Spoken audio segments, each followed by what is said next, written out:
Good afternoon, everybody, and thank you for joining us today for our webcast, MSPs Are Under Attack, How to Keep Your Company and Your Customers Out of the Headlines. Before we get started today, and I hand it over to our presenters, I just want to take a few moments to run through some housekeeping items. You can ask questions at any time in the toolbar on the right-hand side in the Questions tab. We will take some moments to get to answer those questions at the end of today's webcast. Also, we will be sending out a recording of this webcast to anyone who registered or attended. We'll try to get that out within the next couple of days, either tomorrow or probably early next week. We'll do our best to get that out to you right away. I'm going to now introduce our presenters. First, you'll hear from Guy Cunningham, who is the Vice President of Alliances here at Neturian. And then Ananth, our Chief Security Officer at Neturian, will run through some technical details for you after that. And then Guy will come back on the line at the end with a special offer for everybody. So right now, I'm going to turn it over to Guy. Guy? Great, I appreciate it, David. Thank you, sir. Welcome, everybody. I'm going to spend a few minutes just introducing those of you that are not familiar with Neturian to who we are, and then we'll talk about what's going on, what's the issue at hand, why are we having this conversation, and then I'll turn it over to Ananth to talk about what the answer to this problem is. So first of all, Neturian is a very well-established company with products that are focused on security, cybersecurity, and secure networking. And we've been providing secure, resilient, compliant networks for more than 10 years and are serving more than 15,000 different customers. We also are very proud to have our SIEM product, our security information and event management product known as Event Tracker, have that on the Gartner Magic Quadrant for the last 11 years. And we're currently monitoring over 1 million endpoints on a 24/7 basis. So from both secure endpoints, secure networks, advanced cybersecurity, we've been doing this for a long time and are serving a lot of customers. So why are we here? Through all of our customer experiences and the types of end user customers and partners that we work with, we see a lot of what's going on in the news. And for this particular audience, managed service providers, you guys are under attack. So if you're not familiar with CloudHopper, CloudHopper is a state-sponsored hacking organization that is specifically targeting managed service providers. And it's not just big managed service providers, it's small managed service providers as well. And the reason is fairly straightforward. Managed service provider has access to the keys of the kingdom. You know how to get into your customers' networks. So if they can crack an MSP's security, then they can get access to all the end user customers. And this is such a serious threat that both the FBI and the Department of Homeland Security have issued warnings about this, encouraging managed service providers to go to extra steps and lock down their networks and enhance their cybersecurity posture. And not just the security issue that is a result from being breached, but from a business owner's perspective, it really has a detrimental effect upon your MSP's brand if you get breached. You know, MSPs are supposed to be the experts in IT for their customers. And so if an MSP gets breached and your customers get breached, then there's a direct impact upon your credibility. Customers and possibly you have loss of revenue for paying ransoms. And what we find across the industry is that 73% of the time, a hacker is going to go back to the well. If somebody pays a ransom, the hacker's going to go back and try and get them again. And all that's going to have a trickle-down effect of losing clients, either current clients or future clients, just to a simple failure to protect the customer's infrastructure. Give you some specific examples. In addition to MSPs that have been in the news, there's been a lot of organizations listed in the trade press. customers, government agencies are getting targeted as well. 8 that we know of in 2019, spanning from March through June. Cities like Atlanta, Tallahassee, city of Baltimore, and some other large cities as well, mid-sized cities. And these are organizations that have security infrastructure, that have tools in place, sometimes have dedicated security teams in place, or are working with managed security service providers that are supposed to be the experts, and still they're getting breached. So, what is the answer to this? So I'm going to turn this over to Ananth.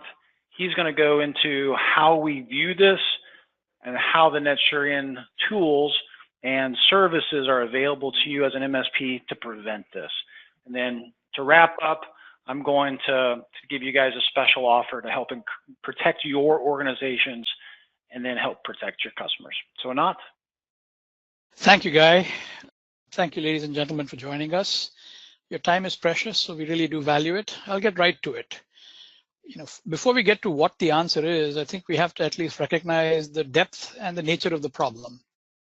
The fact of the matter is attackers are constantly looking for soft spots. And everybody has become aware that the small medium business or the small medium enterprise have relatively softer defenses, but good stuff, valuable stuff to steal. This is especially true in North America, where the always-on high-speed internet is a necessity for the modern business. This means that China can come to your doorstep with one click, 24 hours a day, 7 days a week. And if you've got the good stuff on disk on your machines, why then that's what the attackers are looking for. In the SMB SME, not about the MSPs, but frankly your customers, defenses tend to be weaker because budgets are smaller. Users tend to be more susceptible because possibly they're non-technical, so they can be spammed, they can be phished, they can be attacked in various ways. And these are customers, after all, that are turning to the MSP for IT support. That's because they don't necessarily have those sophisticated IT skills inside their organization. As Guy noted, what that then means is MSPs have the keys to many kingdoms. In addition to that, they have remote access, which is usually always on. Maybe via an RMM solution, something like a LogMeIn maybe, or a TeamViewer, or a Kaseya, or a Continuum, or something else of that nature. Very often they operate cloud consoles that can reach the endpoints. So if you've got antivirus being managed from a central location, then that antivirus cloud console can reach to every endpoint in the customer location. Also, it is necessary almost for the MSP staff to have privileged accounts, and privileged accounts are a joy for the attacker to get, because that gives them untrammeled access into the endpoints. Of course, none of this has gotten past the attackers. The FBI and the Homeland Security people that Guy referenced issued this particular notification, and they said there are advanced persistent threats exploiting MSPs. This was frankly last year, so this isn't a new thing. Recently, there was the story of a piece of ransomware that was distributed. There was a Reddit thread that spoke to this from an antivirus cloud console that some MSPs had, and that cloud console got breached, that MSP's credentials got breached, and they used those credentials to joyride around their customers and distribute ransomware. We also saw some stories just this year where large outsource firms were targeted. There was an extensive story on Krebs on security, where lots of people had outsourced to a large outsourced software developer, international, overseas, and somebody breached that organization, figuring that once they got there, they'd get to all of their customers. Researchers have identified nation states. So this is the Cloud Hopper and organizations like this. Stone Panda is known to be one. Lots of people have identified this organization. Their motive is espionage. And they are interested in the MSP because the MSP happens to have connections to the end network, and then activities that happen on that connection are usually trusted. And so there's not, that harsh scrutiny. Who's this? Where are they coming from? Oh, that's our MSP. He's in here all the time. She's in here all the time. Nothing to be seen. Move along. So even to the extent that they may have been scrutiny or eyeballs on this thing, there's a tendency to trust this relationship. I mean, here are the references if you'd like to, investigate some more. And as David pointed out, we'll send out these slides and the recording at the conclusion of this webcast. So what's someone to do? Well, you could look at this in one of three ways. One, you could look at this cold in the light of risk. And frankly, this is the best approach. You think to yourself, what's the cost of compromise of my system or my customer system? And you work out what the maximum benefit you can get at a reasonable spend. After all, there's a charge that's being levied to the end customer by the MSP, and in exchange for that, there's a degree of protection that you're affording. There's some statements you're making, and maybe you even have multiple packages, something like a good, better, best, and each of them is bound. As the price point changes, the solution set that you deploy changes, the degree of protection that you can afford the customer changes. So maybe it's time to reevaluate those packages and think about incorporating either another level or some new tools in some of those offerings. When you finally do identify these risks, you got three choices, frankly. Either you can remove the risk because you identified it, or you can look to reduce the risk. And in worst of all cases, you can sort of accept it. Frankly, no matter what you decide or your customer decides, because you're going to bring this to your customer and they're going to decide what's right for them. So if you have three offerings at a good, better, best kind of deal, then you can explain and the customer can decide what is it that they want to do. If they decide to accept the risk, why then they've been warned. And even though that's not a happy solution, at least they've done this consciously. That sure beats the head in the sand approach. So frankly, the risk-based approach is best. What we also see folks doing is using compliance as a vehicle to get tighter on security. It's the next best approach. You pick a compliance standard if one doesn't already apply to you, say PCI DSS or HIPAA or 800-171 if you're a government contractor, and follow these compliance standards. They tend to be prescriptive, so you can interpret them, but what to do is not especially surprising. The standard pretty much tells you.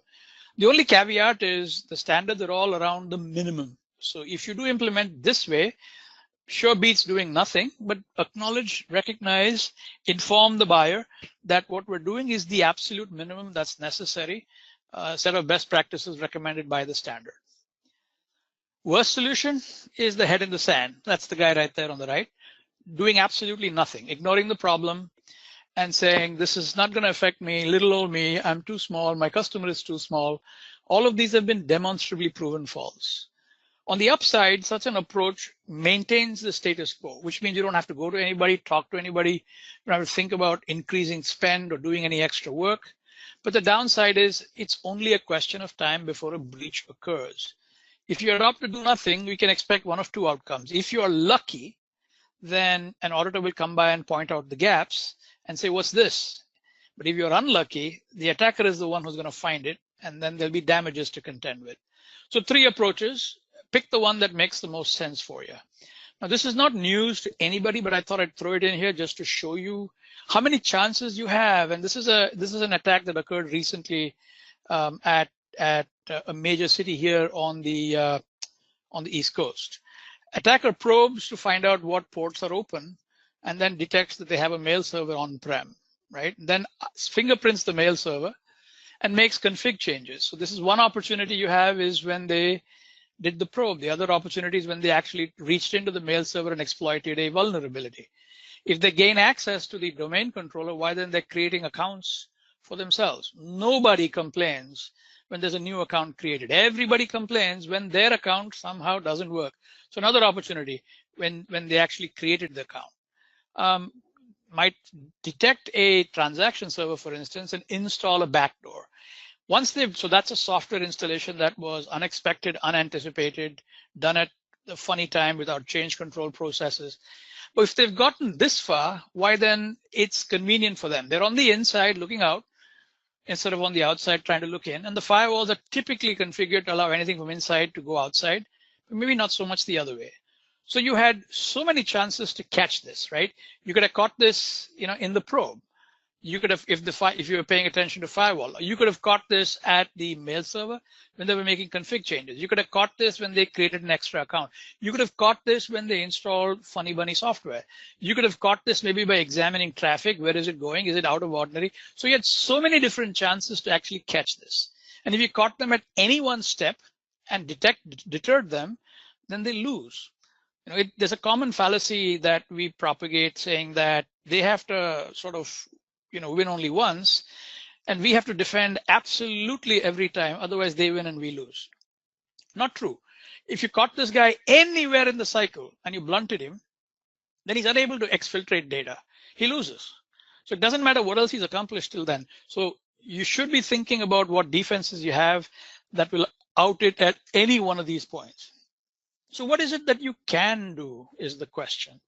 Well, some things that will maybe not cost you any money, because it's not always that vendors are out with their hands saying, give me some money, buy my software. You could do some behavior changes, improve your prevention defenses. What are prevention defenses? Well, you avoid the problem in the first place by making sure that you're not so much of a soft target. Maybe restrict your MSP accounts and have them only for the systems that you manage. This will not only reduce your liability, but it will reduce the attack surface. To the extent that you have to have accounts there, don't hand out domain admin privileges like though they're Halloween candy. Right? Make sure that they're only provided appropriately to the folks that need it and are using it for an appropriate. Even better, just have them have a separate account so that they log in as regular, and then if they need to do admin kinds of things, they have to either SU, become a super user, or log in again as that. So they're doing it very consciously. And of course, try not to use these accounts for tools, for agents, for sensors, but instead have separate service accounts. None of this is especially new, and more likely than not, this is stuff that you are already taking care of as an MSP, but good advice never goes out of style, so it was worth mentioning. If you or your customers are still sticking to old style legacy antivirus, which is signature based, consider upgrading endpoint protection to something modern. This is EDR, endpoint detection and response. This is far superior in terms of coverage and will catch a whole bunch of things that antivirus frankly doesn't catch at the moment, no matter which model of antivirus you've got. Easier said than done, because that is an effort on your part, as well as it requires observation monitoring on a 24/7 basis, but we'll get to that by and by. In general, don't put so much faith in prevention. Think about, if the prevention fails for some reason, what are you going to do? If they get past your perimeter, if they get past your antivirus, what now? And the answer is, frankly, detect and respond capabilities. Don't just have all of the eggs in the prevention basket. Separation of duty can help. If you've got your own staff and for some reason, either they're compromised, meaning their accounts have been stolen, or they've been blackmailed, which has happened, believe it or not, who watches these watchers?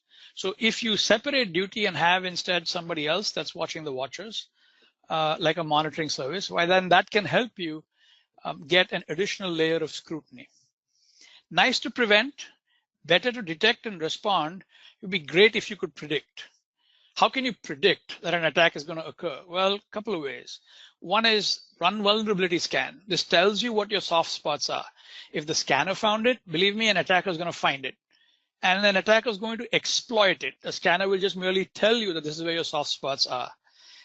If you can, invest in threat intelligence integration. These are all of the bad things, evil things that are occurring in the world. Plenty of feeds available. Hard part is filtering out what's relevant and meaningful to you. Just because there's an attack going on by Ivan the Terrible in Kazakhstan, it doesn't follow that it affects us in our neighborhood. So while it's a plus in terms of becoming aware of the evil that's in the world today, filtering it to make it make sense in the local context is the trick. All right, so then in general, our observation of the market is that you need to be having something called adaptive security. That is, you surely should prevent this green quadrant here on the top right. But then you should also think about detect, which is below it, and react, which is on the left over here. Instead, what we observe is that in general, people are heavily invested in prevent. There's nobody out there that doesn't have, a modern firewall, that hasn't implemented brand name antivirus. And they're hopeful that this was sufficient. Well, it was, but those days have come and gone. Legacy antivirus is now showing its age. And the always on nature of our current high-speed network bandwidth says that you can't prevent these attacks that are occurring in great numbers. So think about detect, think about respond, because inevitably these prevention defenses, however much you've invested in them, however much in love you are with them, Whenever you put them in, the fact of the matter is they will be overwhelmed because of the constant attacks. Now, this is not going to happen in isolation. I mean, I might be very well preaching to the choir here. All of you guys are sophisticated and you get this. The problem is, how do you educate your customer about this?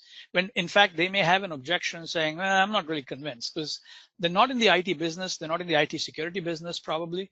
Therefore, they're only vaguely aware that there are threats like this going on, but they're very mindful of their spend. And they see this as a spend, not as a money-making venture. So how do you talk to your customers about maybe judicious spend? But the best answer I can give you is you got to educate them about risk, and you have to help them find themselves on this risk line. Where do they see themselves? The closer they are to the left of this line, the smaller of a business they are, the more they're going to roll the dice. They're going to go for the lower cost, but with it comes the higher risk. Is that acceptable to them? It's a decision that they have to make. Your job is to explain this to them so that they can make that decision with appropriate context. By default, nobody wants to spend extra money for apparently no benefit. Right? Where is the attack? Can't see it. It's online. What is the damage? Well, can't really feel it because it isn't money out of my pocket. Yes, not until it is. And so it's your job to educate your customers about risk. And so as you use this line, where are they on the line? What is the damage that might occur to them, whether it's penalty or it's loss of reputation or it's number of days lost or it's machines that have to be recovered?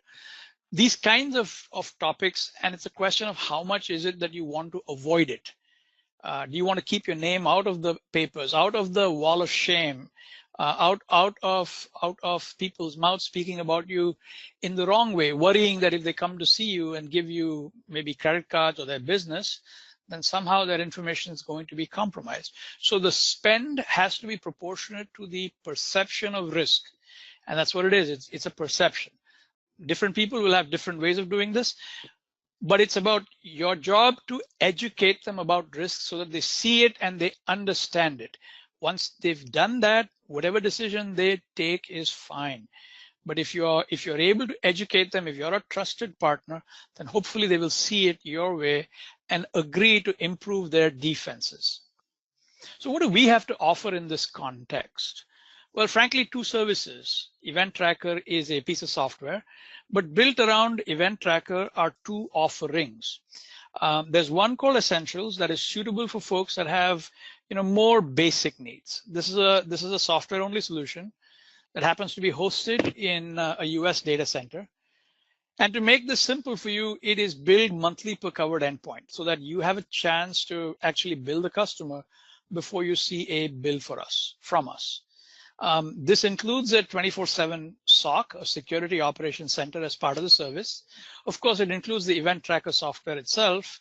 And you get not only priority 1 alerts with notification to you on a 24/7 basis from that SOC, but you also have access to a console. I'll show you that console shortly, from where you can review reports, review searches, or rather do searches on data on behalf of your customer, thereby being able to do the monitoring and the escalation and the remediation. So this is a great solution for those folks that have basic needs. So if you have a small, medium business and they were mostly invested in antivirus and firewall, adding Event Tracker Essentials will significantly improve their security posture, will tighten their attack surface, and should something get by the prevention defenses, give you a much better chance of detect and respond. Now, not everyone can live with these features, and so we have a higher level offering called Symphonic for people that have advanced needs. In this example, everything, or in this offering, everything that you have in Essentials is included, but in addition, this solution is highly customizable. The Essentials solution is mostly cookie cutter and is intended to cover the vast majority of small businesses. But the Symphonic solution is absolutely customizable for the kind of equipment they have, for the kind of compliance standard they have, for the kind of monitoring options they want. It also includes incident response playbooks. DHS says, and you might hear this at the airport from time to time, if you see something, say something. Well, Essentials surely does that. That's the P1 with notification 24/7.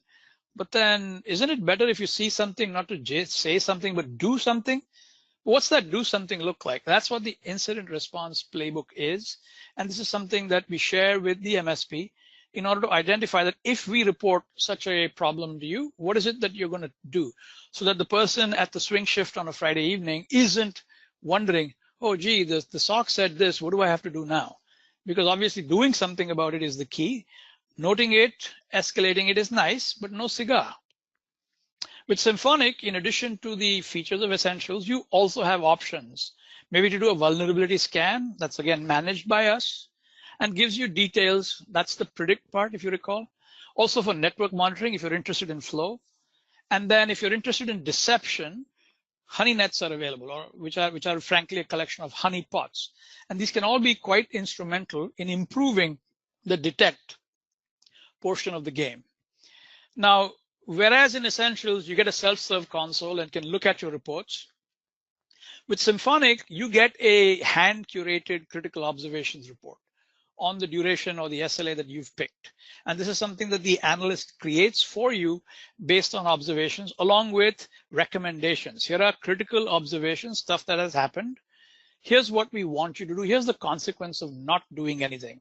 After all, a lot of us would cheerfully leap to cover the gap to fix the problem if only somebody would tell us what the problem is and what are the steps to fix it.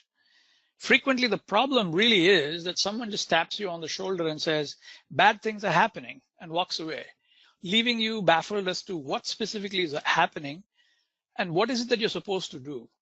The critical observations report is the solution for this. Now, in addition to that, with the Symphonic service, you also get a monthly review meeting with the analyst team so that we can review what is it that went down and see how we can customize the service even further for the next go round. So our solution to the problem that MSPs face in the market today is to offer these two levels of managed service based on this technology called Event Tracker. So let's look at the 4 quadrants. We said they were prevent and detect, respond, and then possibly predict. So what does Event Tracker have to offer in these buckets? Knowing that we've spent a lot of money on prevention till now, but maybe not quite so much in detection and response. Well, if you went with Essentials on the detect side, we've got these alerts that are configured, which will let you know that stuff is happening. We will also be monitoring USBs, inserts and removes. By the way, all the prevention that you might have had at the perimeter would be for naught if the bad guy walked in, copied stuff onto the USB, and walked out of the office. Nothing the perimeter defenses are going to do to catch, but it's something that Essentials will detect and monitor and escalate to you. This is also enabled by machine learning. So it's not just a question of fixed alerting, but there's learning going on at the back via the Event Tracker console.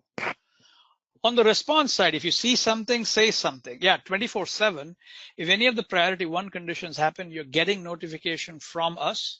And we're also generating a report for self-serve on the console so that you can look at it and identify, you, the MSP, can look at it and identify what should be the things that we need to do to cut this off at the pass or to further improve our posture. On the predict side, all of our stuff is integrated with threat intelligence. We run as part of our SOC a threat center that is constantly scanning and improving the IOC collection, the indicators of compromise collection that are used by Event Tracker to detect whether something is right, wrong, or indifferent. That's something that is part and parcel with the service. We add to prevention. It's not that we left the prevention completely to the firewall guys, but we offer some prevention defenses that firewalls don't offer. For instance, if any of the processes at the endpoint communicate with known bad IPs, then that process will be killed. If any of the executables are part of what we call an unsafe list, that is malware that is out and about and executing, found by this threat center and distributed to all of our endpoints, why then it will be killed and you will get notification. Last but not the least, what if you get an attempt at brute force logins from the outside? This is a common thing, attacks like SAM do this. Or what if you've got something low and slow on the inside? Or horror of horrors, you've got a RMM solution being compromised, and now John on your staff is apparently logging into customers 1 through 7, when in fact it isn't John at all because John's account got compromised. That's an anomalous login as well, and that's something that Essentials will catch for you. Now, in addition to this, you can upgrade to Symphonic, and Symphonic will add a honeynet, add an IDS on the detect portion. On the response portion, you will also get a critical observations report and the incident response playbook in addition to the P1 reports. On the predict side, you will also get a vulnerability scan, if you like, and an assessment of configuration. What's my configuration as compared to well-known standards that are out there. And lastly, on the prevent side, you will also have the option of adding EDR in both cases. This is something new that we've introduced in the market at the RSA show in February. EDR with Event Tracker is done by the very same sensor, is done by the very same team, and is a fully managed offering. So if you're looking to upgrade from your current antivirus to get something that is much more effective given the current threats, either Essentials or Symphonic, depending upon your needs, can be the answer for you. So let me show you an instance of the console. And here we have it. This is the console. If you have Essentials, well, this is be hosted in our data center, and you will have full access as the MSP. And you can look across all of your customers, and you can see that we are automatically flagging potential cyber breaches or indicators of compromise or things that we have seen that looks like they're insider threats, and so on. You also have the option of looking on the map and identifying, what sorts of things might be occurring, in your network. Incidents are shown here, and you can sort these in many ways. As the MSP, you have access to all of the customers that you have, and you can see it all. If you want to give your customers access, they can get access, but only to the pieces that they care about. Reports are available here, and you can see these reports are generated every day. And so depending on your customer, you see DynCorp or Countrywide or McDowell's, you can look at specific customers and get what sorts of incidents have occurred. This can also be emailed to you if you prefer, so that you can actually act upon it. If you've chosen the EDR option, why then you have access to the EDR console, and that will give you a list of processes that have been observed that are seen now maybe for the very first time. And the analyst team is watching this every day so that you don't really have to. Let's see, let's log in here and give you a look at this. But if you wish to, because this is a co-managed solution, why then you could and take a look at what sorts of processes have executed. For example, here's one, and it'll give you all of the details. You have enrichment available by looking at all these other places as to what it says, including virus total. And you can take a decision, or we'll take a decision on your behalf, depending on the operational style you have in play, and allow you. So it's been seen at these machines. These are the details of the actual process, and you can see whether they are or are not in the safe list. Some other things that might be interesting to you. If you are a Symphonic customer, then the critical observations report looks something like this, and you get details from us. As I told you, this is a analyst curated report. This is a sample report. We sort all of the activities into various buckets. This is privileged user, this is operational activity. We color code these as to what's the highest severity of the event. We explain what incident category it was in. If you need it to be mapped to a compliance standard, that mapping is available as well. And then in plain English, what is it that happened? And what is it that we recommend you should do, right? Very often the challenge is not the fact that something happened, or even the fact that the SIEM might have caught it if you're running a self-serve SIEM. But what does it really mean? What am I supposed to do as a result of this?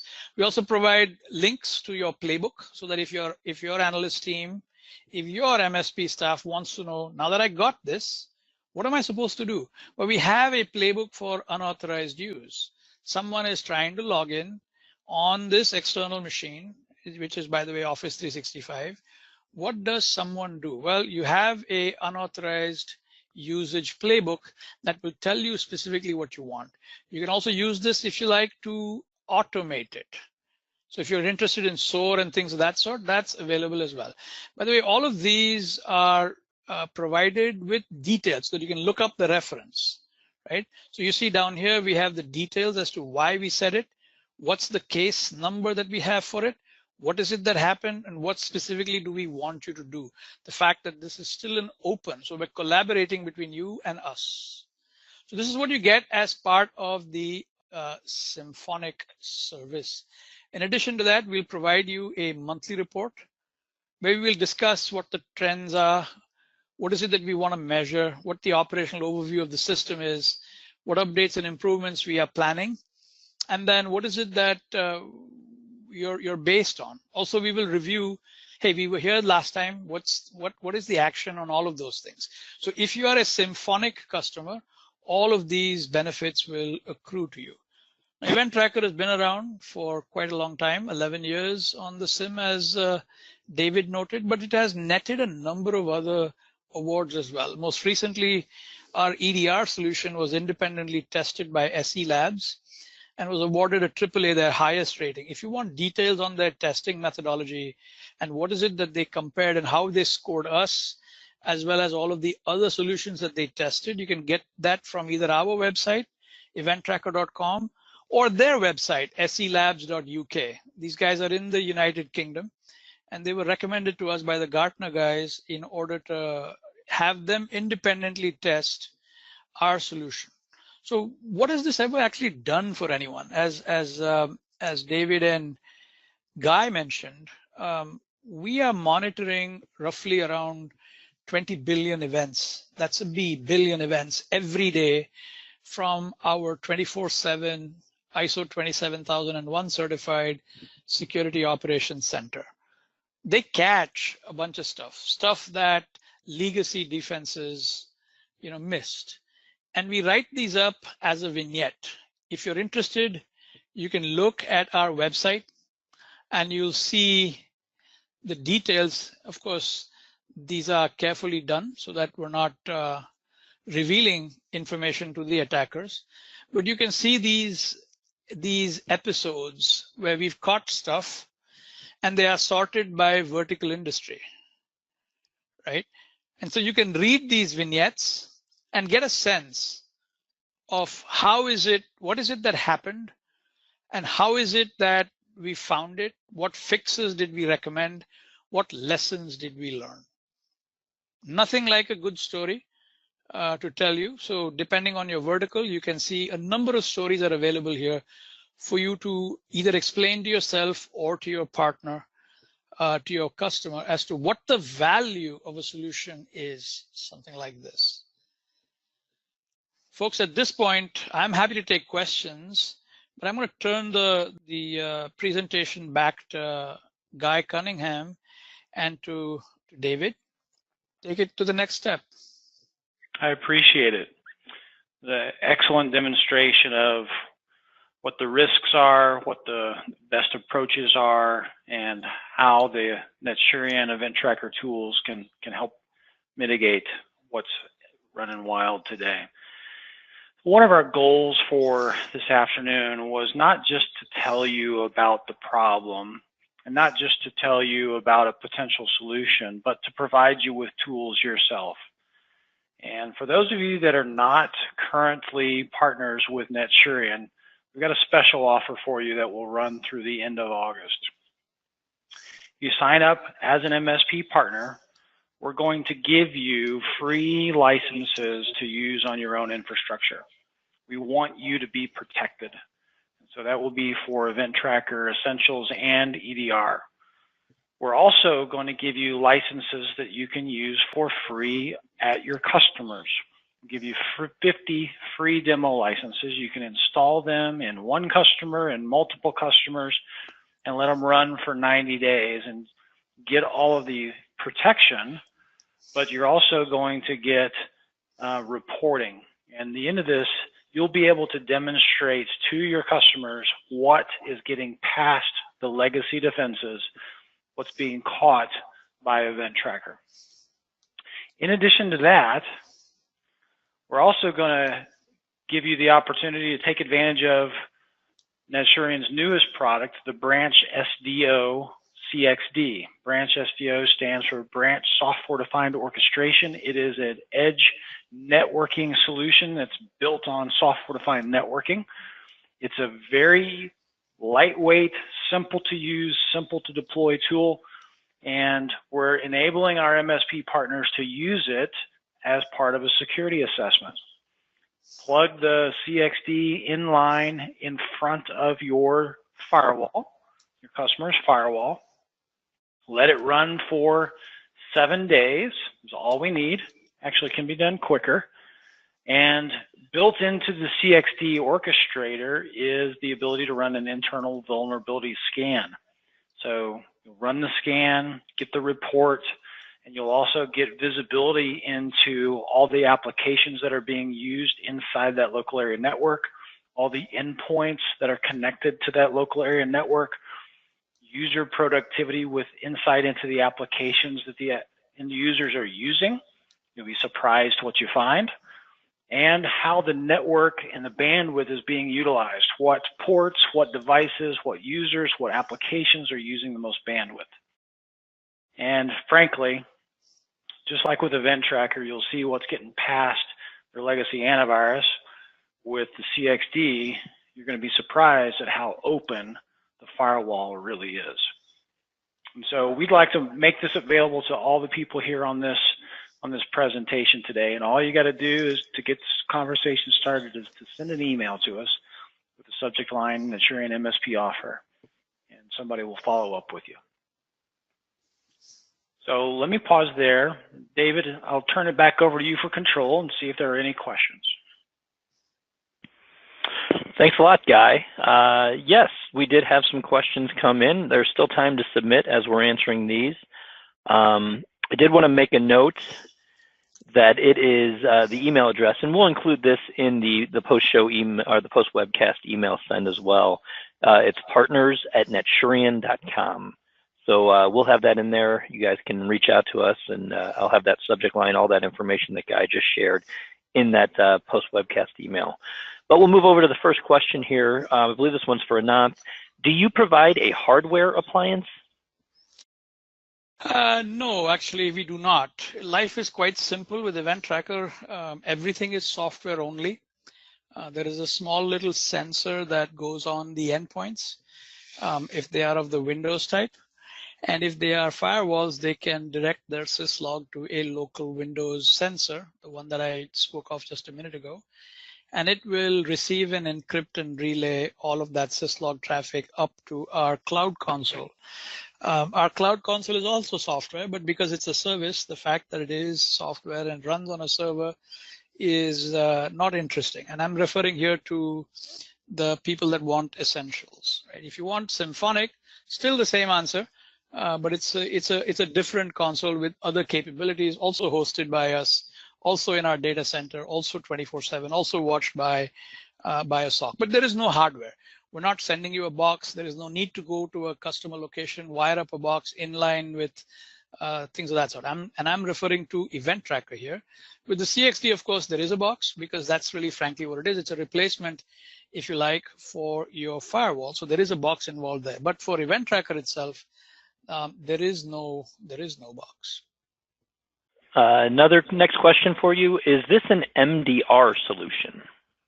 Essentials is. So MDR, this is a name coined by the Gartner fellows. It stands for Managed Detection and Response. They have some criteria to consider a solution as an MDR solution, and Symphonic and Event Tracker Essentials satisfy that requirement and then some. I mean, there are other cases or other names that are used for this class of solution. Another one is that we are a co-managed SIEM. This is true because beyond the detection and response, we also offer capabilities for compliance. So if you were taking approach number 2, where you were driven by a compliance standard and you could go upstairs and get money because of the compliance boogeyman, why an MDR solution might not suffice, because typically MDR solutions are focused on security problems. But a solution like Event Tracker not only gives you the MDR, but also offers you additional benefits vis-a-vis compliance. David? Great, thanks, Ananth. This question is for Guy. What is the pricing model? Is it per endpoint, log volume? Anything you can offer on that? Sure. The first answer to that is for Event Tracker. Event Tracker is priced on a per device, per month basis to our MSP partners. We don't really care what the bandwidth utilization is, what the events per second is. We're just looking at the number of devices that are being monitored and protected, and it's very straightforward and very predictable. For the branch SDO, the CXD, it's there's an installation fee, and then there's a monthly fee to manage that device through the cloud orchestrator. Very, very straightforward. Excellent. Thank you so much, Guy. Oh, Ananth, we had another question come in. Is Event Tracker on the Gartner Magic Quadrant? I think we had that in the deck, that it has been on there for 11 years. Can you expand upon our location on there? Yes, so we've been a mainstay for quite some time. Gartner has some very fixed requirements about putting people on the Magic Quadrant. You must supply a solution. It must satisfy what they consider to be SIEM requirements. It must be able to be purchased and operated by the customer themselves. Some of these requirements, frankly, are old-fashioned. Fewer and fewer people are interested in operating their own software, but Gartner's Magic Quadrant has been established for quite some time. And they are also resistant to change, much like everybody else. So notwithstanding that, our solutions have been on that MQ for a while. And if you do speak with any of the analysts, they are always aware and up to date as to what's going on with us. Great, thanks so much, Ananth. Had a question come in. I'm happy with my current firewalls we deploy. Do I understand that the branch network device is not necessarily only a firewall, but provides additional functionality as well? Guy, maybe that's something you can touch on? Yeah, so it certainly can, and we recommend replacing a firewall with the branch SDO device, the CXD. If you're going to use it just for security assessments, though, you can place it in front of the firewall, let the traffic pass through it. You'll be surprised at what we can see. You can also use it to run an internal vulnerability scan from outside the firewall. It also has built-in 4G failover in it, so for network resiliency. So you can have a single device that handles your ISP connection as well as a cellular failover. And then there's Wi-Fi built on board with the ability to add in managed switches and managed external access points. Great, thanks so much, Guy. Ananth, I believe this one's for you. This is the last one I have. If anybody wants to send any more in, though, we'll certainly get to those. How long has the SOC been operational, Ananth? About 3 years. We are monitoring roughly 20 billion events a day. Our staff has all sorts of certifications, from CISSP to MCSA to MCSE and and so on, Cisco certifications and so on. The staff is composed of people that are knowledgeable about the kinds of endpoints that we support, as well as from a security standpoint, specialists that think about attacks and threat hunting. And then, of course, a threat center that is constantly updating our IOCs, indicators of compromise, and worrying about what sorts of attacks are going on in the world. Frankly, this is a 24/7 day job. If you're doing this on the side, then you're either not doing it very well, or you're not getting deep enough, because this is a universe unto itself.